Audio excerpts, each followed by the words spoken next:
The moment that I had with my 4-year-old, who's now 17, he stepped out of line, I spanked him. I can't get that image out of my mind of how he looked at me and how terrified he was of me.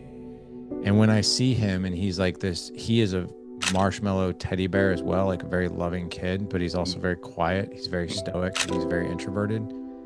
And when I see him, like look at him in his deep eyes, I love him. And there's that part of me. I still see that little boy that I hit. And I feel like there's like this element of disappointment. Welcome to the High Performance Human Podcast, where high achievers learn to master themselves, not just their success. I'm Creighton Bertrand, a certified high performance coach, here to share practical tools to rewire your habits and mindset. If you're ready to move beyond good enough and step into real transformation, you're in the right place. Let's get to work. I want to know now everything that you know with where you're at this moment in time at the big 5-0 is, what is your definition of being a father? I think there's a lot of different elements to it. And I think a lot of us have our own definition of what fatherhood is. So I think a lot of men, me included, we're very extreme in how we think and how we act and all that. So it's like, I always joke, guys won't go to the gym unless they've got an hour and a half. So it's like 20 minutes. Why would I go to the gym for 20 minutes, right? Or like, Guilty.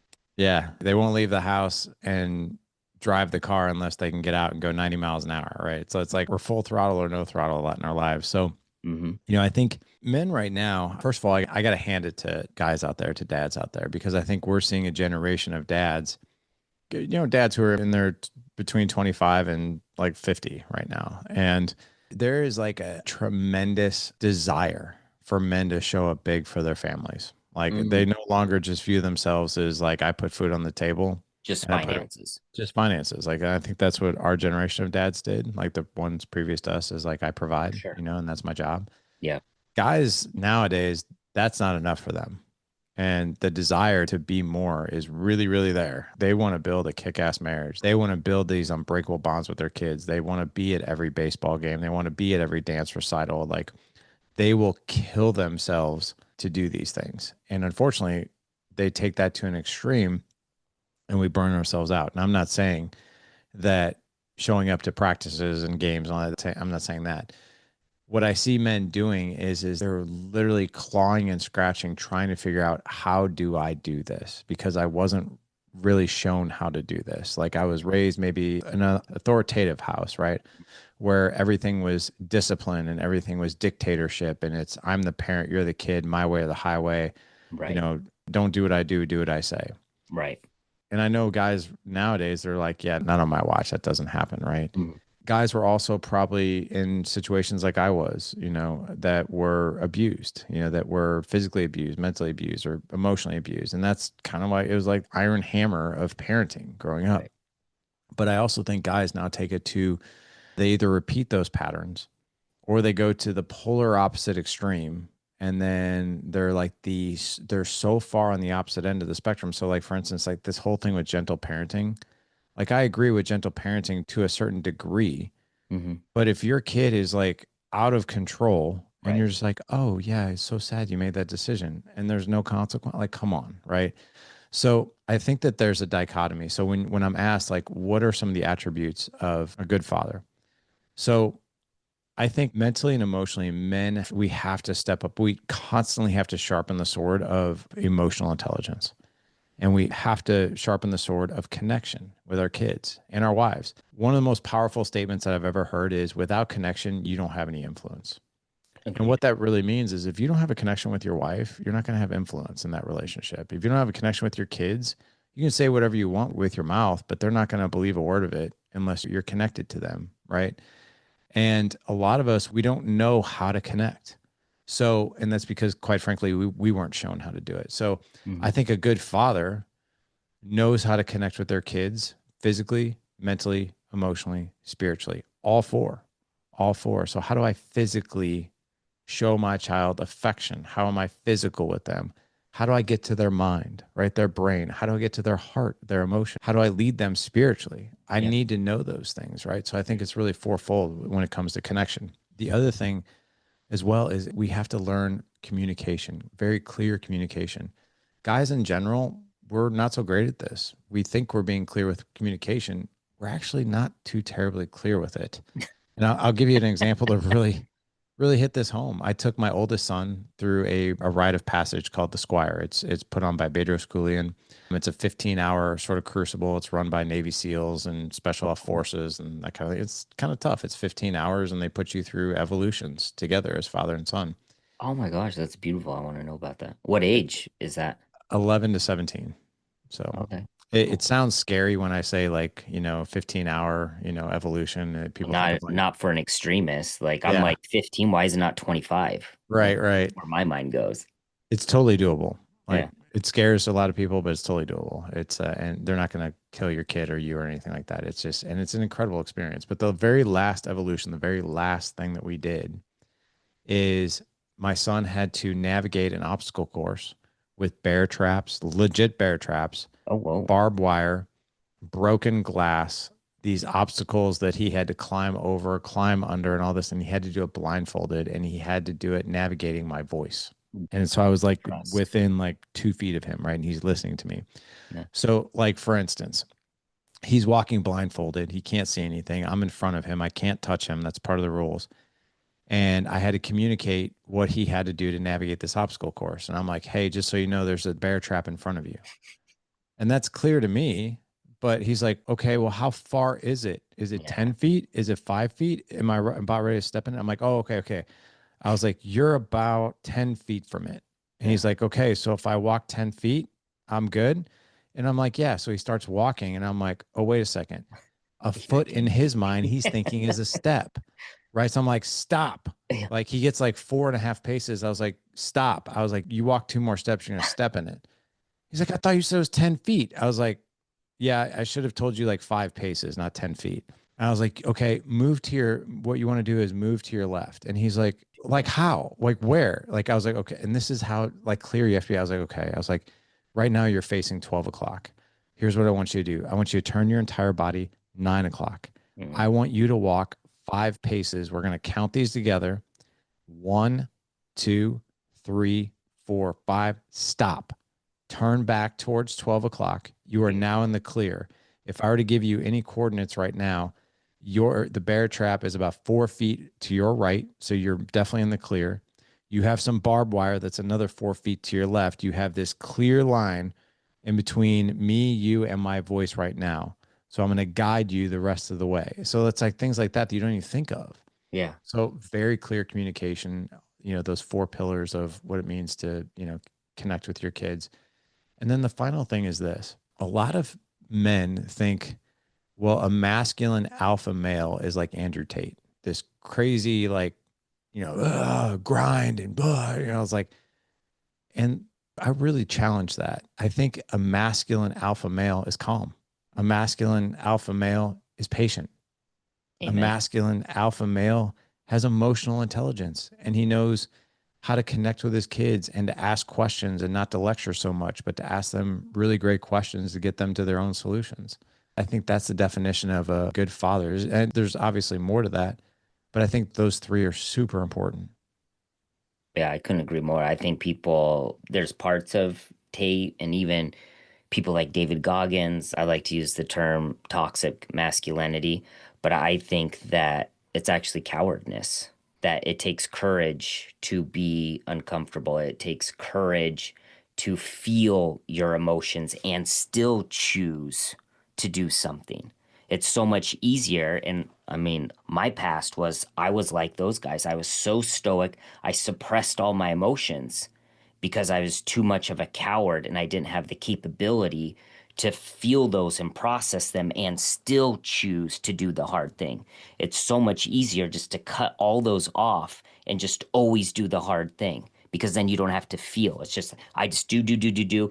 None of that is going to be in my life. And so So I would true. challenge all those men that think that those guys are what you should be looking up to. I would say those guys are actually cowards. I would agree. And I think that there's a somatic experience. I think it's the book called Awaken the Tiger, where it talks about like how people who deal with trauma and what they kind of like do to themselves. Hmm. Like people who have trauma in their lives usually react. They yell, they lose patience. And they also, it's kind of like Goggins, right? Like you sort of like decimate yourself Mm-hmm. and put yourself through punishment. And a lot of it has to do with like the way it's described in this book is like it's like a physical charge that you have. Like I have it. I know I have it. And because like a lot of people ask, they're like, you're 50, like how in the world are you in such really good shape? I mean, I can stay under 8% body fat year round. Wow. So here's the thing, right? Like my answer is I can't not do fitness, because if I Yeah, don't do fitness, if I don't know what to do with like this energy for and sure. get it out, I have serious problems. Mm-hmm. Like it comes out in really unhealthy ways. So like I have to go train in order to feel mentally and emotionally steady. Mm-hmm. Right. So for me, it's a no brainer, because like the opposite of this is like the body is just a byproduct of whatever it is that's happening internally. Right. And with me, luckily, like my vice is somewhat positive, right? It doesn't go in a negative direction. Like I could be a huge drinker, smoking weed all the time or doing something like that. Right. But it really comes from a place like I feel stress. I feel a charge. I feel like I could yell, I could scream, I could do all these things. I'm going to go deal with those demons in the gym. Right. Right. And I think that's another thing too, is being emotionally intelligent, even of yourself, For and sure. knowing like, what is it that I need to do in order to be the best for myself, for my kids, for my wife, for my business, for my clients. As one of my coaches says, if I'm not pulling those levers, that's going to be a huge miss. For sure. I would love to push in a little bit because I agree of knowing yourself of like, okay, cool, I have energy that needs to be dissipated, which is awesome. But then again, you're still letting that feeling dictate your actions. And I Yeah. believe feelings are just a byproduct of flesh, temptation, all these, that's feelings, right? But I think the ultimate version, and I'm not saying that I'm there by any means, but one of my favorite words that I love to try to associate myself is imperturbable, meaning that I I've can't never be, heard of that. What is that? it means to, so perturbed means to be irritated, right? Does that make sense? So Yeah. perturbable is like, oh, you have a reaction, but imperturbable means nothing perturbs you. And I'm not saying this is easy. My previous was I got stimulated, and like I was talking about my background of studying psychology, human behavioral neuroscience. Like I understand when I'm agitated or irritated or anger, I know it's just like cortisol. I know what the molecules that are going on in my brain. And when these molecules come up, I'm going to feel anxiety. I'm going to feel like doing something. And so having the awareness that this is what I'm feeling, and then like where you're at of like, okay, cool, I feel this. Do I want to yell at people? Do I want to react? Do I want to explode? No. Okay, but I have all this energy. I need to go dissipate it. So I'm going to go to the gym. Used to here at our house in the back, I used to have what I called a chopping tree. Because before my kids would make me angry and I didn't want to yell at them, but I didn't know how to get rid of this energy. And again, because I had so much adrenaline, so much cortisol, like I had to go. So I go out back and I take an axe and just start chopping this tree, which is decent.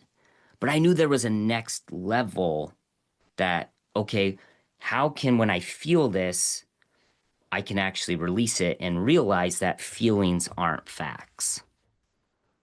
Not easy, not easy at all. It's And I'm hard. not Yeah. always perfect, but that's my ideal version is okay, I know these are my tendencies. I know I have these feelings, but I don't want my feelings ever to dictate my actions. Now I can use them in a healthy manner, like you're talking about. I feel angry, whatever, or I feel anxiety, whatever it is.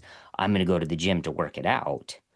But the ultimate version would be like, I have feelings, lust, temptation, hunger, whatever it is, but I don't listen to those. And so the same thing with this of like, okay, how can I be with this feeling? And whether I release it through God or through some meditation or breathing, but like that's the ultimate is like, and this is things that I love. And I'm sure it's what you guys were doing in your ceremony with your son of like, what do you do when stakes are high? Like, how can you get yourself so emotionally charged and then do nothing? It's so hard. So hard. Yeah. It really But is. once you're able to do that, like to me, that's 100% freedom because now you're not a slave to your emotions or feelings anymore. Right. Right. Anything can happen. Like the analogy I like to think of is I want to be imperturbable. And some of the other words I use for myself is like loving, caring, compassionate. So my ideal version is someone coming up to me in the middle of the street, coming over and just stabbing me in the stomach. And I want to be able to be there with curiosity, be imperturbable. That even though I'm stabbed, even though this hurts, I'm not choosing to react. I'm still going to be loving, caring, compassionate, and be like, I wonder what would need to happen for this person to stab me right now. Like, what is going on in their life? What are they feeling? Like, what are they experiencing? I don't know if that will ever happen, but like, that's what my definition of imperturbable is. Nothing gets to define who I am or how I feel or what it is that I'm going to do. I like that. I like that a lot. And I love the word. So I want to ask you, because we're talking about being a father and emotional intelligence and all that. Like, if you're not able to feel love, like full feeling of love, then I feel like you're missing out as a father. And I think that there's so many men that are these stoic of like, I'm just emotional. I just do hard things. You're missing out on the greatest gift that I would argue as being a father, of getting to Yeah. feel a sense of love where you're not worthy of it and you don't have to be anyone. You just get it. And that's crazy. Yeah, that is crazy. I think we kind of overcomplicate things when it comes to that. Of course So we do. We think we're smart. We think we're yeah, gods. we make it We're way too idiots. complex when it really doesn't have to be that complex. No. Sometimes I wonder if God just kind of smiles on us and be like, why you gotta make it so hard? 100%. Don't you do that to when your kids were like 2 and 3? Like you see them trying to put a key into a lock or trying to do something. You're just like, oh my gosh, like this is so silly. And I think we've done that to the extreme as humans. We definitely have. There's no doubt about it. Yeah. Just having this conversation alone, like the simplicity of this conversation is just, it's very enlightening because like it showcases, I think, how we operate as men is we like to make things too complex. We like to make it hard on ourselves because we think, well, if it's easy, then it's not going to be effective. Just like the whole forgiveness piece with me, it's like, well, if I let myself off the hook, I'm making it too easy and it's not going to be effective, which it's actually the opposite is actually the issue. Yeah. I mean, men don't want simple. And I would challenge, I mean, it goes back to ego. It does. Because if it was hard, now I get to brag. Now it's about me. Look how hard I am. Look at all the things that I've done. Look at me. I'm important. But if it's like, oh yeah, it was really simple. It didn't take much. Well, now it's not about you at all. Right. And that's So hard. true. Yeah. It's so hard for us to be like, oh yeah, that was really easy. Yeah. No, look at me. Look at, I mean, this is literally my life. Look at all the suffering. Look at all the sacrifices. I'm the hardest. I'm the best. I am. So You're true. an idiot. That's what you are. You're an idiot. Yeah. I love it, man. I love that movie. So let me ask you this. What is it that you do, or how do you reset or maybe re-engage when you feel like you're slipping as a father? Is there any tactics or any mantra, something that you do when you're like, oh, okay, Larry, I'm out of alignment of who and what I want to be as a father? What is your triggers or what is your things to be like, all right, game time, get back in? I follow a system. It's a daily system. I'm in the process of trademarking it right now. So If you don't want to say it, it's yeah, patent so I'm not going to say what it is, but it's an acronym and it's a daily system. And it's actually how I coach my clients. I don't say it outside of clients because I don't say it public yet because I'm in the process of trademarking it. But the trademark and the acronym and the system is actually going to be going into an app. And it's a way of literally measuring yourself every single day in your marriage, parenting, in your wealth and business, in your physical, mental, emotional fitness as well. So physically, mentally, emotionally, your joy in life, your zest in life. How much are you moving physically? How are you leveraging your network? And I'm not talking about the buddies you go drink with. I'm talking about the guys who will call you forward when they know you're not operating at the standard that you want to be at. And then, the final one is, are you an action taker? Or do you sit there and idly wait for motivation? Like, I'm not going to waiting for the feeling, slave. Or do I take action despite how I feel?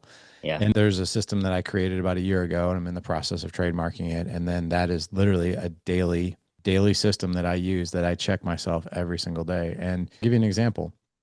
In my marriage and in parenting and in my business 2 days ago, I didn't do very well. I scored myself pretty poorly in those areas because I got some bad news a couple days ago. It was just kind of like one of those days where you kind of get kicked in the balls. And I was like, that kind of sucked. I did everything else that I set out to do that day, but I was a bump on the log for my marriage. I just sort of was existing that day. I was like, I was lackluster. I had no energy. I just didn't have a whole lot of joy, and I didn't give a whole lot of joy.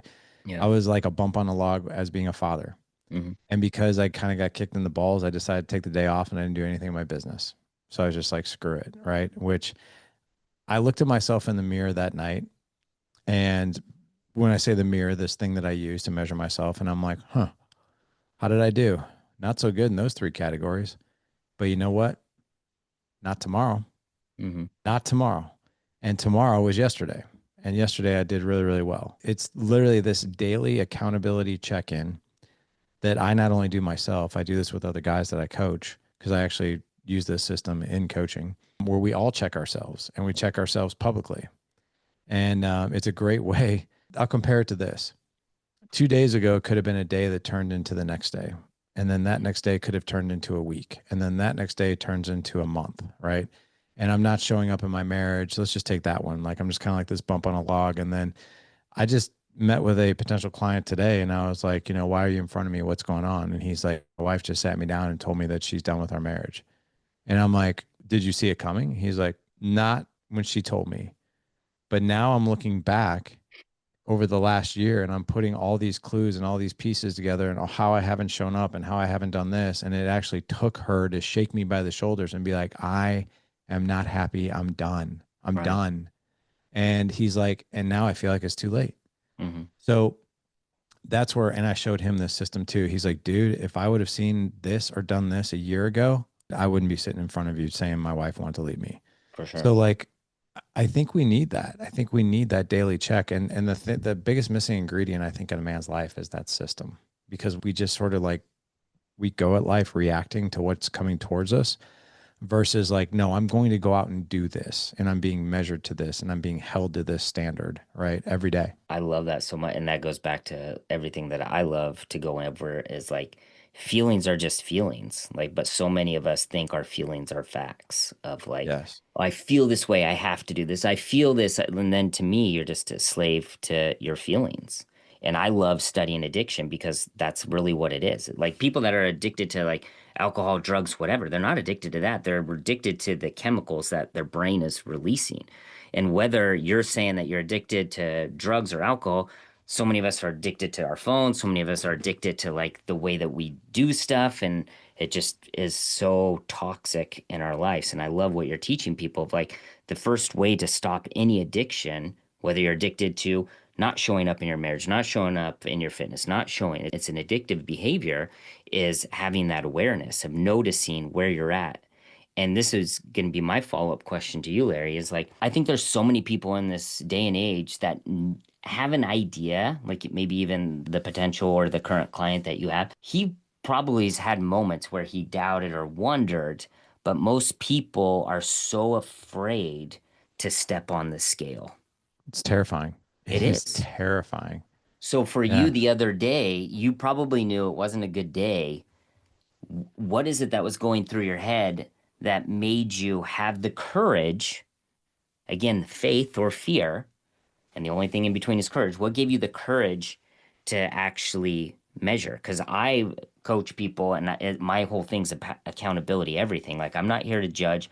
I'm merciful. Like, I don't care what happened, but we do need to look in the mirror. And a lot of the times, the people that when it's a good day, right? When do we all pray? When everything's not good, that's when we go to God. Like, help me, everything's terrible. When everything's good, we're like, oh, you know what? I don't need to pray him for getting to breathe, for my family being together, for my wife being on the other side of the room, my kids wait. We don't pray for that. We only pray when it's miserable. And it's the opposite for accountability. I think when things are terrible, people don't want to measure. So what was it that pulled you to go look in the mirror on a day that it was bad instead of just saying, it was a bad day. I'm not going to monitor. I'm not going to learn from this. I'm just going to say it was a bad day. It's accountability. So like And how I live in this system that I'm talking about, I do this in groups, and I'm not only the facilitator and the coach, but I also do this with them. We have a very public facing score sheet. The guys know, how did I score in those areas? It's very, and I know every day. I'm the one who sends out the score sheet every day. So like if I'm not updating my scores, what does that say about me as the coach, right? So I'm right. just, and here's the other thing too that's really, really beautiful about it. A lot of clients think that the coaches never have a bad day. They never have a bad moment. They always execute no matter what. That's Well, not you talk true. about yourself, Larry. I'm not, I'm excluded from I know this. you're excluded. You're Yeah, you're yeah, good. yeah. But like I think that there's something very relatable and human when the leader, the coach is like, these 5 areas did really well. These 3 I sucked, and here's why I sucked. And it ain't happening tomorrow.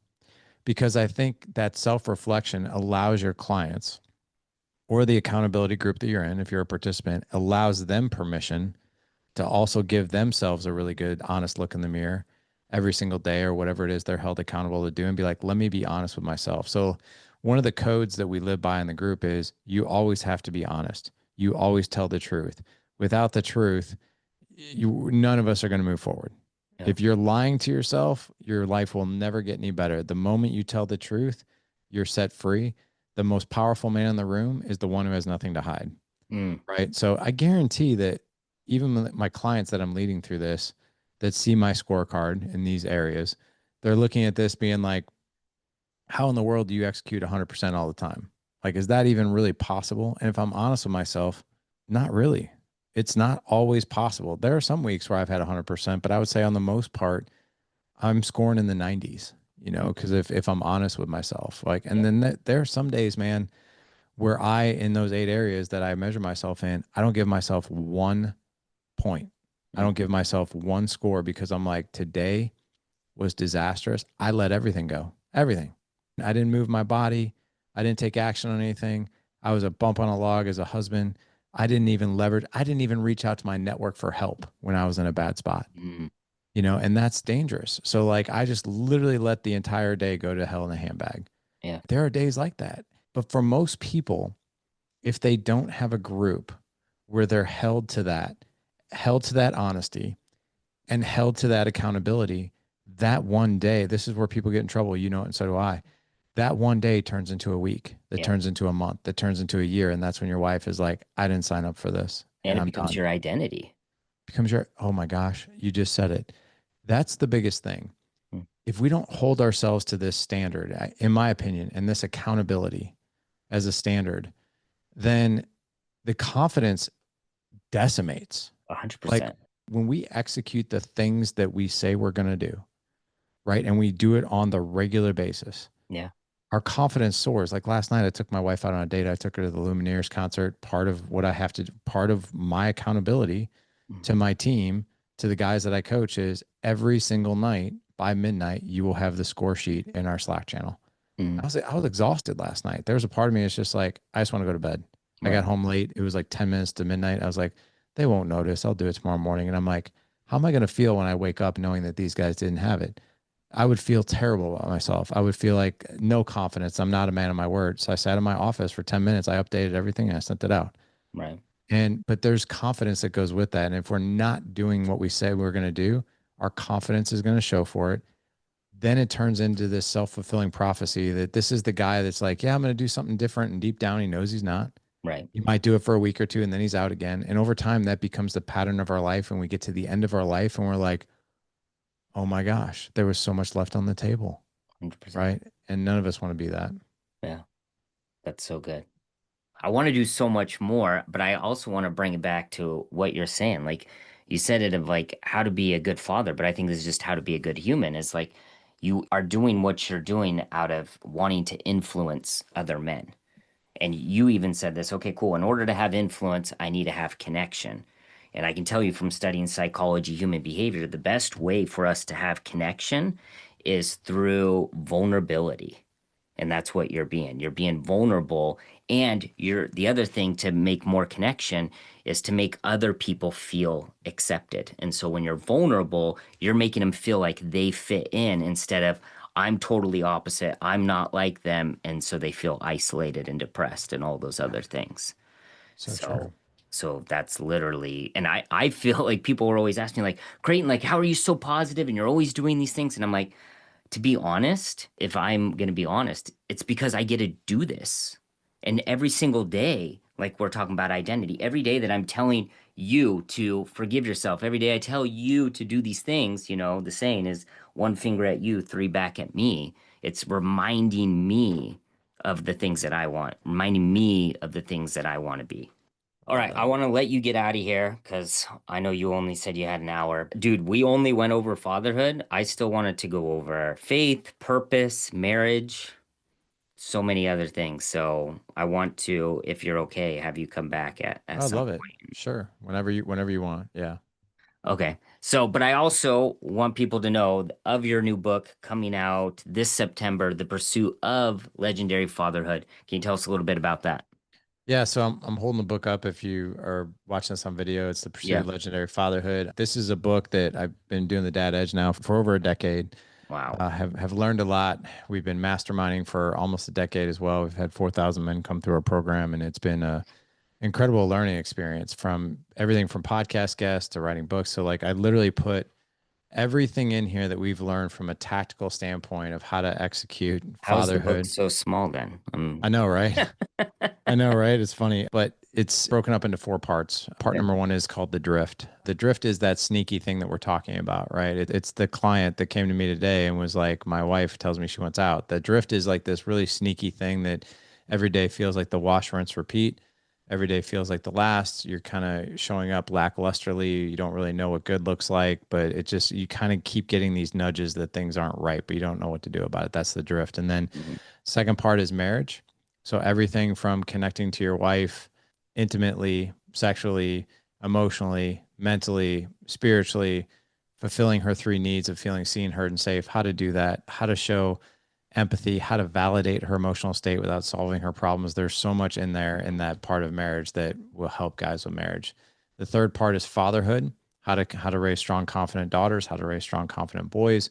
The cool thing about sons and daughters, no matter how old they are, they have the same needs as your wife to feel seen, heard, and safe. So that Every kind of human. every human, yeah, it kind of creates the easy button for us. And then the last part is leader. And there's 10 pillars of leadership for a father. But the funny thing about this, I think you will appreciate this, is the publishing company that was going to publish this book. Unfortunately, they're not anymore because they went bankrupt. But the publisher of the book was like, he's like, what's the title going to be? And I said, Pursuit of Legendary Fatherhood. And he's not a dad and he's not married. And he's like, Pursuit of Legendary Fatherhood. He goes, why not just call it Legendary Fatherhood? And I just smiled at him. I said, you're not a dad, right? And he's like, no. And I was like, well, then there's no such thing. I was like, there's the pursuit of it. There's the growth. There's the challenge of it. No one ever gets to the top of the mountain saying, look, I did it. There's only Yeah. one perfect man that walked the earth that could hold that status, and none of us are Amen. going to be him. So it's the pursuit, it's the constant growth and it's the constant challenge of growth of becoming the best human father, husband you can possibly be. Wow. So where can we get it once it comes out in September? Will it be Amazon or? It'll be on Amazon. It'll be in wherever books are sold, but you can actually pre-order a copy of it right now. If you go to thedadedge.com/legendary book, it's all one word, thedadedge.com/legendary No book. space in the dad edge, right? Just the No, yeah, dadedge.com. thedadedge.com. What I'm doing for anyone who pre-orders the book is I've got two really popular courses. One is creating more patience. That's to become more responsive and less reactive as a parent. So I wrote the course on that. There's 6 skills that go with that. And then I also have a course called Creating Extraordinary Marriage, which Mm. some of it is in this book, but it's 11 skills around connection, communication, and intimacy. I'm not going to be able to send out the book until September, but I wanted to give people who pre-order the book something of value that they can just dive into right away. So each one of those courses are $500, but the pre-orders for the books is $28. So I just figured like, hey, if I can get somebody started for the first 100 pre-orders, they'll get access to those Oh, courses. wow. That's an amazing opportunity and what a great way to start preparing for when the book comes so that you have some skills that you've already started to Right. implement and work on. I figure if But someone's eager enough to order a book on this, they're pretty eager to learn something. So why not just give them something they can do right away and not have to wait a month for the book to come out? I love that, man. Dude, and thank you so much for everything that you're doing. And I know you might not be able to receive this, but for having your breakdown moment with your son to redefine who you want to be. And I really do hope, and I will pray that at one moment you're able to forgive yourself and see that for the gift that it was and the impact that that's been able to make in so many lives because of that incident. Well, So thank thank you. you for all that you're doing, for all the impact that you're making. I want to ask you, is there any advice that you want to leave for someone that we haven't discussed or talked about at this moment? No, it's just, I think the only advice is this. If I think the perspective of this whole thing of being a man, husband, and father, I think that's the thing that needs to change first. And the perspective is this: anything you do well in life, you learn, right? And that's with anything. That's jujitsu, that whatever job, you went to school to be an engineer. You don't just show up to a company and be like, hey, I think I want to be an engineer today. Right. There's hours and hours of training and education that goes into that. And people understand that perception. But what they don't understand is, why are things not operating well in my family? Like for me, for my wife, for my kids. And it's because, like, well, you showed up to the engineering company and saying you want a job, but you have no degree. And that's going to fall flat just as much as you're going to fall flat in these areas unless we're okay to learn, unless we surrender to learn. So the perception I think out there is like, I'm a man, and I'm married, so I'm going to be good at this. And I'll figure it out and I'll wing it. I think that's a really, really dangerous perspective. I think For it's sure. like, no, I'm going to learn. I'm going to get into community. I'm gonna read. I'm gonna sharpen the sword. I'm gonna do whatever it takes to keep learning and to stay sharp. Because yeah, this baptism by fire and winging it thing, it doesn't usually work out so well for us. No. Amen. I love that, brother. All right. For anyone that wants to connect to you, is that where you want them to go? Is thedadedge.com or? Yeah, the dadedge.com. I always tell people start out with the podcast. You can download the podcast wherever I've got 1,400 episodes, enough to keep you busy for probably a decade. But Yeah. but yeah, if you want to go grab a pre-order of the book, I'd point people in that direction because you get those 2 bonuses with those courses, and it just gets Oh, I people mean, dude, what a up right away. steal for 28. You said 28 bucks for the book, Yeah, 28 yeah, bucks. You get 2 courses and a book. Like, yeah. that's a no-brainer. I hope everyone takes you up on what a beautiful offer. Well, thank Well, you. brother, dude, love to you, blessings to you and your beautiful family. Thank you for everything you're doing. And please keep doing your gifts to everyone else. Thank Thank you you so back, much, man. man. Appreciate you. Appreciate you, brother.